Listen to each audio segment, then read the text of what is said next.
Hello everyone. இன்றைக்கி நம்ம பார்க்க போகிறது என்னென்னா ஆங்ஸைட்டி டிஸார்டர், அதாவது பதற்ற நோய்.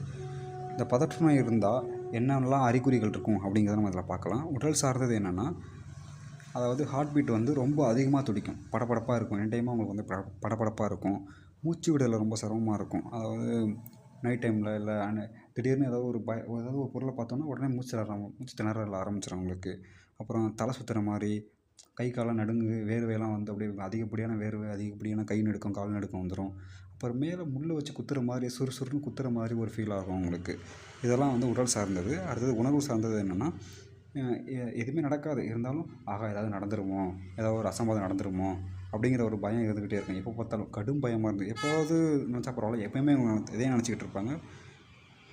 அடுத்தது சிந்தனை, தன்னை பற்றியோ இல்லை உடல்நலத்தை பற்றியோ இவங்களுக்கு அதிகமாக கவலை. எப்போ பார்த்தா ஏதாவது ஆகிடுமோ, நம்ம உடம்புக்கு இது இப்படி ஆகா, இந்த மாதிரி நடுங்குது, இல்லை இந்த மாதிரி பண்ணுது, ஏதோ ஆக போதோ, நம்ம இறந்து போயிடுமோ, இல்லை பைத்தியம் பிடிக்க போதோ, நம்ம பைத்தியம் பிடிச்சாலும் பிடிச்சிரும், நமக்கு ஏதாவது ஆகிடுமோ, இது மாதிரி இதே உடல் ரீதியாகவோ மன ரீதியாகவோ இந்த மாதிரி திரும்ப திரும்ப அவங்களுக்கு தோணிகிட்டே இருக்கும்.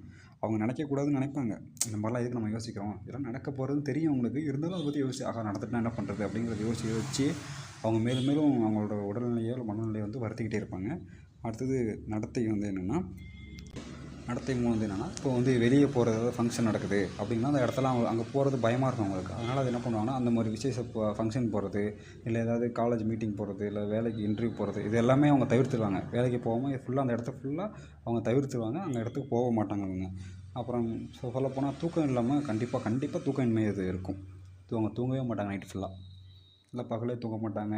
அப்படியே தூங்கினாலும் உடனே படுத்தவங்க தூங்க மாட்டாங்க, இல்லை இடையில எழுந்திரிச்சிருவாங்க. இந்த மாதிரி தான் இருக்கும் இதோட அறிகுறிகள். ஆங்ஸைட்டி டிஸார்டர் அறிகுறிகள் இதெல்லாம்.